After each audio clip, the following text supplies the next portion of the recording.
Middle east में लगातार हालात तनावपूर्ण होते जा रहे हैं। दरअसल हर कोई इस बात को लेकर बेचैन है कि अमेरिका क्या करेगा, लेकिन यह भी सवाल उठ रहा है कि अब से तकरीबन 4 दिन पहले एक सोशल मीडिया पर पोस्ट किया था डोनाल्ड ट्रंप ने। ट्रंप का यह कहना था कि भाई आज की रात बड़ी विचित्र होने जा रही है, यानी कुछ बड़ा होने जा रहा है। उसको बीते हुए 4 दिन हो चुके हैं और तकरीबन 24 घंटे से ज्यादा का वक्त बीत चुका है जब साउथ चाइना सी से चला हुआ जो इनका अपना एयरक्राफ्ट कैरियर है जिसका नाम है यूएसएस अब्राहम लिंकन, ईरान के बिल्कुल नजदीक, ईरान की सीमा में नहीं, ईरान के नजदीक तैनात है। लेकिन फिर भी अब तक कोई हमला क्यों नहीं हुआ, जबकि डोनाल्ड ट्रंप ने 4 दिन पहले यह बात कह दी थी। आज इसी को लेकर मैं दिखाने जा रहा हूं कि ईरान ने कुछ ऐसा किया जिसके बाद उसी समुद्र के बहाव पर सिर्फ तैर रहा है यूएसएस अब्राहम लिंकन। एक ऐसी वीडियो निकलकर सामने आई जिसने अमेरिका को टेंशन में डाला है। यही नहीं, अगर गलती से भी अमेरिका ईरान पर कोई हमला करता है तो उसका खामियाजा अमेरिका को कितना भुगतना पड़ेगा वो भी आज आपको दिखाऊंगा। नमस्कार, मैं हूं प्रज्वल गौतम और आप देख रहे हैं खबर चौक। मैं बार बार यह कहता रहा हूं कि अगर अमेरिका और ईरान में सीधे सीधे संघर्ष हो तो यह बात सच है कि अमेरिका का पलड़ा भारी है, लेकिन यह बात भी सच है उसे अपने ऐसे घातक हथियार निकालने पड़ेंगे जिसके बाद कई देशों के जो त्योरियां वो चढ़ जाएंगी, यानी उनकी नजर में चढ़ जाएगा। वेनेजुएला वाली स्थिति ईरान में नहीं कर सकता अमेरिका, वो जानता है, इसीलिए उसे आसपास के किसी न किसी देश की जरूरत पड़ेगी। अब वो देश उसका साथ नहीं दे रहे हैं, यही एक वजह है कि 24 घंटे से ज्यादा का वक्त बीतने के बाद भी अब्राहम लिंकन नाम का ये यूएसएस यानी अमेरिका का युद्धपोत वहीं पर उसी समुद्री इलाके में तैनात है। इन सब के बीच एक खबर निकल कर आई, पहले देखिए। US aircraft carrier and massive naval strike group arrives in the middle east nearing Iran. Iran के बिल्कुल करीब है, ईरान की सीमा में नहीं, ईरान का जो समुद्री क्षेत्र वहां नहीं है, उस समुद्री क्षेत्र से बाहर है, लेकिन वहीं तैर रहा है।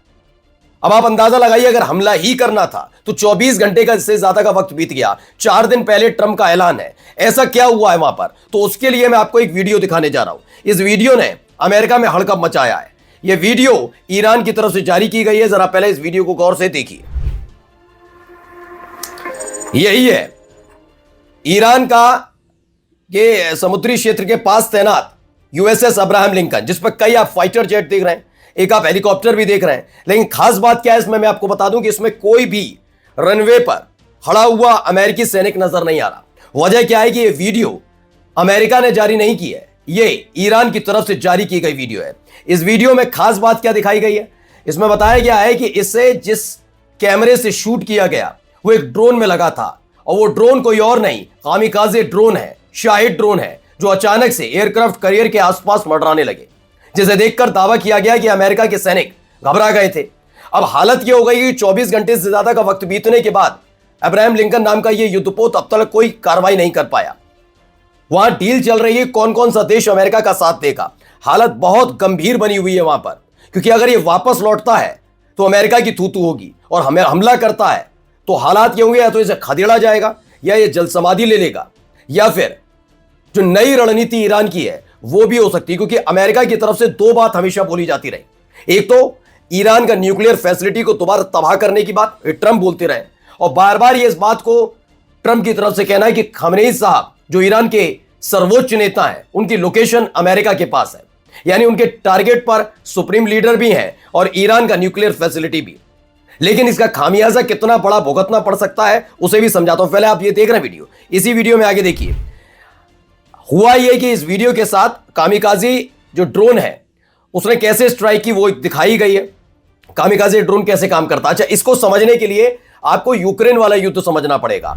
24 फरवरी 2022 रूस का पहला अटैक यूक्रेन पर, अमेरिका यूक्रेन के साथ हथियार पहुंचाना और अचानक से यूक्रेन पर एक भारी हमला होना। न मिसाइल दागी गई, न बम गोला बारूद दागे, यूक्रेन की राजधानी को तबाह कुछ ड्रोन्स ने किया था। वो ड्रोन थे शाहिद ड्रोन और कामिकाजे, जी हां, जो इसी के ऊपर उड़ रहे थे। इन्हें आसमान में उड़ता हुआ ताबूत भी कहा जाता है।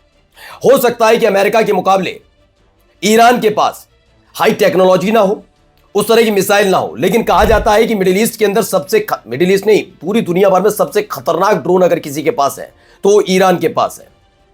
इसलिए जब यूक्रेन पर अटैक हुआ था तो हमेशा नाम लिया गया है कि रूस को ईरान ने अपने ये उड़ते हुए ताबूत दिए थे, आसमान में उड़ते हुए ताबूत, उसी से ही हमला हुआ है। वो बात अलग है, ईरान ने तब मना किया, बाद में पता लगा हाँ वही थे। खैर, उसको लेकर खौफ है।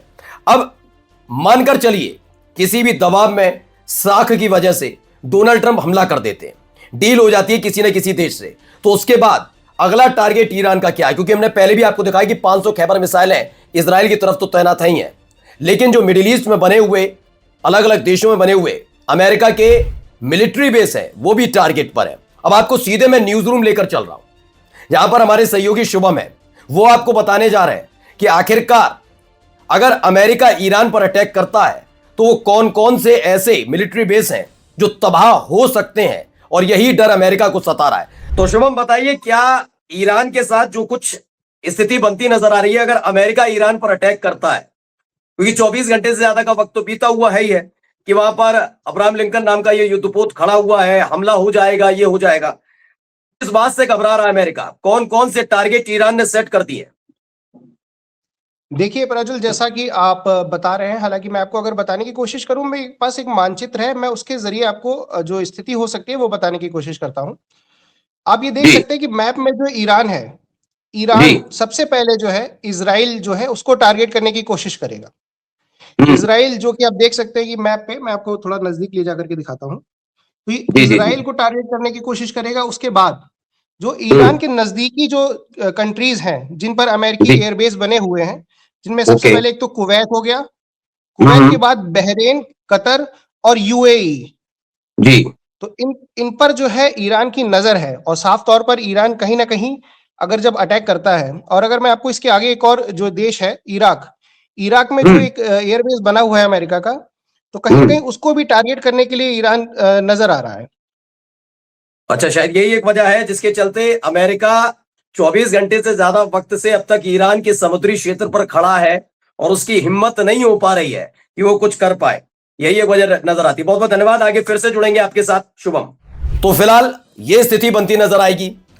हम सब ने देखा भी, जिसके बारे में भी बता रहे थे शुभम की, भाई कतर का वो बेस, अलोदेद एयरबेस, सबको पता है। जब ये अमेरिका ने ईरान की न्यूक्लियर फैसिलिटी पर हमला किया, पलटवार करते हुए इसी कतर के एयरबेस पर हमला हुआ था। सबसे बड़ा एयरबेस माना जाता है, इसको लेकर खतरे में। दूसरा जो उन्होंने भी बताया आपको, आपने सुना इराक वैसे खाली कर दिया गया है, लेकिन अभी भी स्थिति वहां है, वहां पर हमला हो सकता है। बहरीन का जिक्र किया है, कुवैत का जिक्र किया है, यूएई का। अब इन सब में से अगर मैं थोड़ा इराक को अलग कर लूं तो बहरीन हुआ, कुवैत हुआ, यूएई हुआ, कतर हुआ, ये देश अमूमन युद्ध नहीं लड़ते हैं। आपने इनका युद्ध आखिरी बार कब देखा, कब सुना कि कतर का इससे युद्ध हुआ? भीषण युद्ध चल रहा है, 10 दिन, 20 दिन, 50 दिन, साल भर। ऐसे ही आपने आज तक यूएई का नहीं सुना होगा, सऊदी अरब का। इसीलिए चिंता में है। अमेरिका चाहता है एक मजबूत डील होनी चाहिए कि अगर वो हमला करे तो सेफ साइड करके कम से कम उसका ये यूएसएस अब्राहम लिंकन नाम का एयरक्राफ्ट कैरियर इस समुद्री क्षेत्र से बाहर जा पाए। ऐसा ना हो कि ईरान के हमले में न केवल उसके मिलिट्री बेस तो तबाह हो ही हो, बल्कि उसका ये एयरक्राफ्ट कैरियर भी जल समाधि ले ले, जैसे पहले भी हो चुका है। आपको याद होगा, रेड सी में हूती लड़ाकों ने करके दिखाया है। और ये तो ईरान है, वो तो तब भी लड़ाके थे, तो ईरान है, तो क्या हालत बनेगी आप समझ सकते हैं। नमस्कार।